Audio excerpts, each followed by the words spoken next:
નમસ્કાર મિત્રો, તો અમે લઈને આવી ગયા છીએ દાંતેવાડા ડેમના સમાચાર। તો વાત કરીએ બનાસકાંઠાનો જીવાદોરી ગણાતો એવો દાંતેવાડા ડેમ, તો તારીખ થઈ છે 5/9/2025, સમય થયો છે 1 વાગે।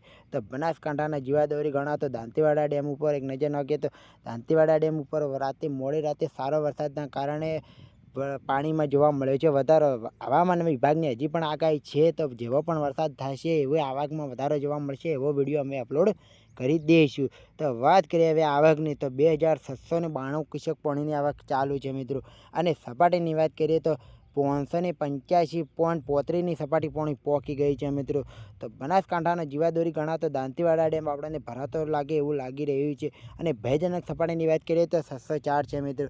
તો આ જે દાંતેવાડા ડેમના સમાચાર, જો દાંતેવાડા ડેમમાં 2792 ક્યુસેક પાણીની આવક ચાલુ છે એમાં વધારો જોવા મળશે એવો વિડીયો અમે અપલોડ કરી દઈશું। તો આ હતા દાંતેવાડા ડેમના સમાચાર। તો જો દાંતેવાડા ડેમ, સીપુ ડેમ અને મુક્તેશ્વર ડેમ અને ધરોઈ ડેમ, આ 4 ડેમોની જેવી સપાટીની માહિતી મળશે એવો અમે વિડીયો અપલોડ કરી દઈશું। તો મિત્રો, તો અમારી ચેનલ પર નવા તો ચેનલને સબસ્ક્રાઈબ કરી દેજો અને વિડીયોને લાઇક કરી દેજો।